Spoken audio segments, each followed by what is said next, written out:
बिस्मिल्लाहिर्रहमानिर्रहीम। अस्सलाम वालेकुम। आप देख रहे हैं डीडीपी एनालिटिका। आज हम बात करेंगे अपने वज़ीर ख़ारजा शाह महमूद कुरैशी साहब के यूएई के दौरे के बारे में, जहां वो दुबई गए और वहां पे हुक्मरानों को मिले। ये मैं समझता हूँ बहुत ही अच्छा काम उन्होंने किया। दुबई एक पुराना साथी, ऐसा मुल्क जिसकी डेवलपमेंट में पाकिस्तानियों ने बहुत रोल अदा किया। जब शुरू में ही दुबई में तरक्की का काम शुरू हुआ तो उस वक्त सिर्फ पाकिस्तानी थे वहाँ पे, जिन्होंने उसको न सिर्फ हरा भरा एक, एक, एक चटियल मैदान, एक रेगिस्तान को हरा भरा बना के रख दिया, बल्कि वहाँ के और भी मामलात उनके, यहाँ तक कि आपको याद होगा हम हमेशा बात करते हैं कि जो बड़ी मशहूर एयरलाइन अभी उनकी एमिरेट्स चलती है वो भी पाकिस्तानियों ने बना के उनको दी थी। तो इन हालात में हमें ये जहन में रखना चाहिए कि वो ताल्लुकात हम रिवाइव कर सकते हैं। हमारे मिलिट्री टू मिलिट्री ताल्लुकात उनसे बड़े गहरे थे। हमने उनकी आर्मी जो है वो हम ही ने तैयार की, उनकी एयरफोर्स हमने तैयार की थी। लिहाजा ताल्लुकात की बुनियादें बड़ी गहरी हैं, लेकिन बदकिस्मती कि एक तो मुल्कों के अपने मफादात ऐसे आ जाते हैं और दूसरा उसके साथ साथ स्पॉयलर्स होते हैं जो कि गलतफहमियां पैदा करते हैं। और फिर हमारा सी पैक है, ये भी एक मसला है जो गालिबन यूएई को शायद पसंद ना हो, क्योंकि उनके अपनी अहमियत के कम होने के चांसेस मौजूद हैं अगर गवादर बहुत बड़ा एक इंटरनेशनल सिटी बन जाता है, जिसके लिए कोशिश हो रही है। तो ये इश्यूज तो मौजूद हैं, लेकिन इन चीज़ों में भी एक आप कॉमनैलिटी निकाल सकते हैं। यूएई आगे आके और इसमें गवादर में इन्वेस्टमेंट कर सकते हैं, उनकी अपनी स्टेक्स बन सकती हैं यहाँ पे अगर वो चाहें। बहुत कुछ हो सकता है, लेकिन उसके लिए ज़रूरी ये है कि पाकिस्तान एक प्रोएक्टिव रोल अदा करे, पाकिस्तान रीच आउट करे और जाके तो मिलकर गलतफहमियां दूर करने की कोशिश करे, जो आज की गई। और मैं समझता हूँ कि इसको सराहना चाहिए, हमारे फॉरेन ऑफिस ने बहुत अच्छा काम किया। लेकिन इससे हटके दो बड़े अहम आज की डेवलपमेंट, एक तो शाह महमूद कुरैशी साहब ने वहां पे एक प्रेस कॉन्फ्रेंस में ये कहा कि भारत पाकिस्तान के खिलाफ एक सर्जिकल स्ट्राइक की प्लानिंग करके बैठा हुआ है, और ये वो सिर्फ अभी अपने जो उसके इत्तेहादी हैं, उसके दोस्त हैं या पार्टनर्स हैं, उनसे मशावरत है, उनसे वो ओके लेना चाहता है। वो इशारा करें तो फिर ये अपना काम करेंगे। उसके लिए एक फॉल्स फ्लैग ऑपरेशन होगा, और फॉल्स फ्लैग ऑपरेशन जो है वो इसी तरह जैसे आपने देखा कि पुलवामा के वक्त पे किया गया, या पठानकोट हुआ, या इसी तरह आपने देखा उड़ी में हुआ, कोई वाकया ऐसा दहशतगर्दी का खुद करवा के इल्ज़ाम पाकिस्तान पे और फिर इखलाकी जवाब उसका बना के तो पाकिस्तान के ऊपर हमला किया जाए। अब बात यह है कि इसके साथ एक दूसरी डेवलपमेंट हुई, वो ये है कि हमारे फॉरेन ऑफिस में एक प्रेस ब्रीफिंग दी गई और उसमें कहा गया कि हिंदुस्तान ने फिर वायलेशन की है एलओसी पे, और इस दफ़ा उन्होंने यूनाइटेड नेशन के ऑब्जर्वर्स की गाड़ी को निशाना बनाया। अब यह देखने की बात है कि यूनाइटेड नेशन के ऑब्जर्वर्स तो यहाँ पे 1948 से फिर रहे हैं, और कोई भारतीय फौजी ये नहीं कह सकता कि हम उनको पहचानते नहीं, हमें पता नहीं। फिर इनकी गाड़ियां बड़ी, एक तो बड़े साइज की गाड़ी होती है, दूसरा ये कि इसका सफ़ेद रंग होता है, इस पर वाइट पेंट किया होता है जो बहुत दूर से आपको नज़र आता है, और उसके साथ यूनाइटेड नेशन लिखा होता है उनके ऊपर बहुत बड़े बड़े हरूफ से, ताकि दूर से भी ये पहचाने जा सकें। अब वो गए हुए वहाँ पे तहकीकात करने के लिए कि भारत जो सिविल आबादियों को निशाना बनाता है वो किस हद तक दुरुस्त है, वो कितना नुकसान वहाँ पे हुआ है, वो ये चीज़ें तहकीकात कर रहे हैं। और यही चीज़ वो भारत छुपाना भी चाहता है। भारत ने जो करतब किया हुआ वो ये है कि अपनी साइड से वो ऑब्जर्वर्स को नहीं आने देता, उनको दिल्ली में मजबूर करके रखा हुआ है, महबूस किया हुआ है। यहाँ पे हमारी तरफ से ऑब्जर्वर जाते हैं, सो ये रिपोर्ट बना के तैयार करके देते हैं, लेकिन भारसूरत ये एक तरफा रिपोर्ट होती है और इसकी शायद उसी वजह से अहमियत भी कम होती हो। तो भारत ये नहीं चाहता कि इधर भी ऑब्जर्वर नजर आए, वो इनको डिस्करेज करना चाहता है, खासतौर पर इस अरसे के लिए जबकि ये खबरें साथ मौजूद हैं कि वो सर्जिकल स्ट्राइक करना चाहता है।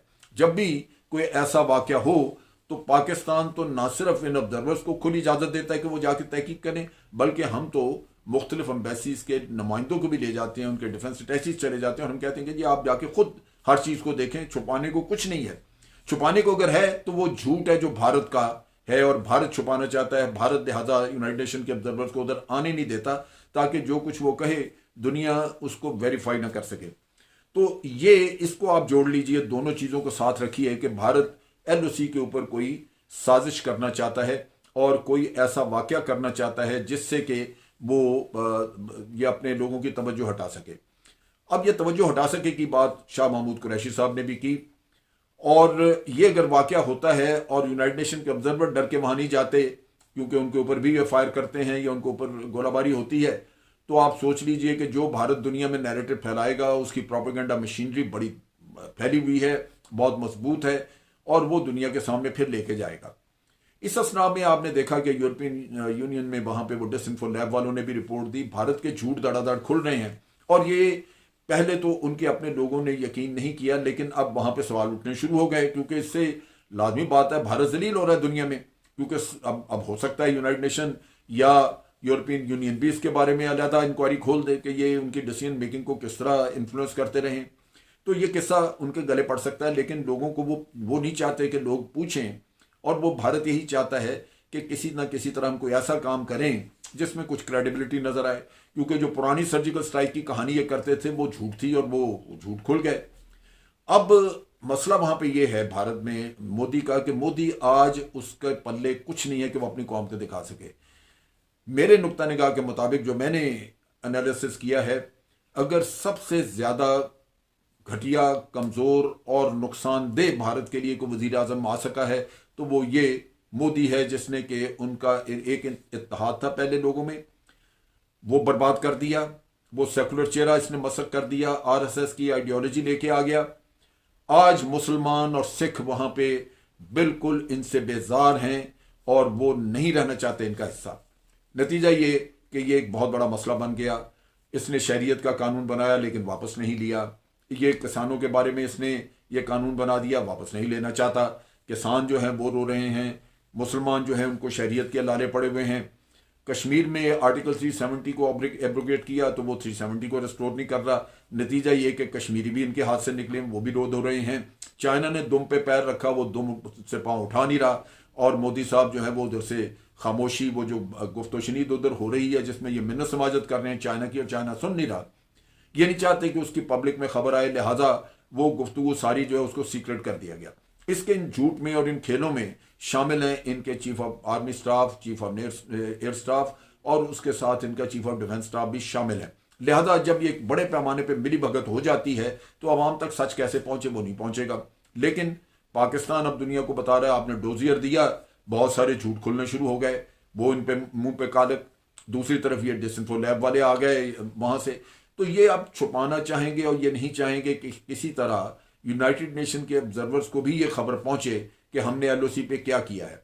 लिहाजा यहाँ ये खदशा है कि ये कोई ना कोई वहाँ पे कार्रवाई करेंगे, और इतना कुछ जो वहाँ पे मुल्क में इनके मसाइल हैं उनको छुपाने के लिए ये काम करेंगे। छुपाना दुनिया तो जानती है, ये छुपाना सिर्फ इन्होंने अपने लोगों के, झूठ भी बोल के बेवकूफ़ अपने लोगों को बनाते हैं, क्योंकि वो वोटर हैं इनके, और ये मोदी किसी न किसी तरह ताकत में रहना चाहता है, पावर में रहना चाहता है वहाँ पे। तो इस किस्से में वो ये करेगा कि ऐसा कोई काम, और वो ये हमें समझना चाहिए कि वो अपने बेवकूफ़ अवाम की जो कमज़ोरी है, जो उनकी नफ्सियात है, वो समझ चुका है।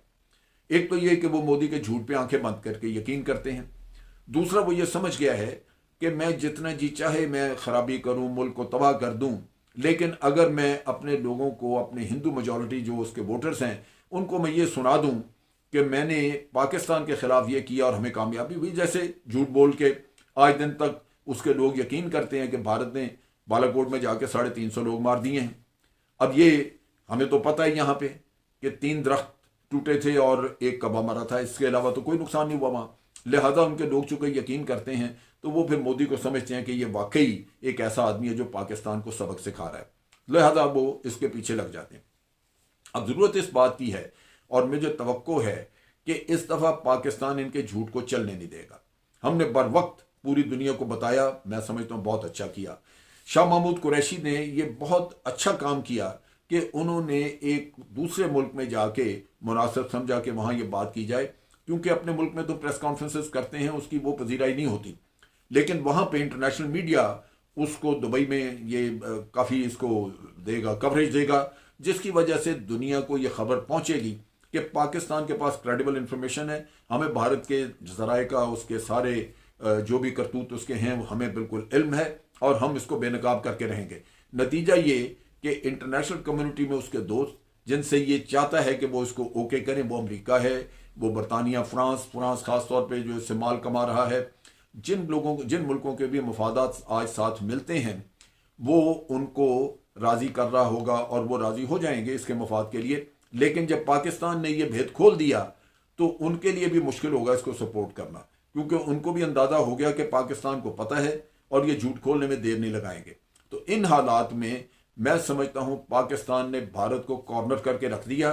کرنا تو وہ بہت کچھ چاہتے ہیں لیکن ان کو ایسا باندھا ہے کہ ان کے لیے یہ کرنا آسان نہیں ہوگا. اور اگر کریں گے تو اس دفعہ میں سمجھتا ہوں کہ مودی کے ساتھ جو آئے دن تک وہ پاکستان کے نام پہ یاشی کرتا رہے اور اپنے ووٹ لیتا رہے، پاکستان اس دفعہ اس کے ساتھ ایسا ہاتھ کر دے گا، ایسا اس کا منہ نوچ لے گا، ایسے اس کو زخم لگا دے گا کہ بھارت یا مودی یہ جو پاکستان والا چورن بیچتا رہے یہ بھی بیچنے سے قاصر ہوگا اور آئندہ منہ دکھانے کے قابل نہیں رہے گا. میں سمجھتا ہوں اس کے بعد شاید اس آدمی کو اس کی قوم اٹھا کے باہر پھینکے گی. یہ وہ چیز ہے، آخری سٹروک. میں سمجھتا ہوں پاکستان اس آخری سٹروک کو پوری طرح استعمال کرے گا اور کوئی وجہ نہیں کہ ہمیں نہیں کرنا چاہیے. ہمیں کر کے بالکل دشمن کا منہ بگاڑ کے رکھ دینا چاہیے. بہت ہو گئی اور اب پاکستان کو اس پہ مزید کوئی صبر نہیں کرنا چاہیے. افواج پاکستان زندہ باد، پاکستان پائندہ باد.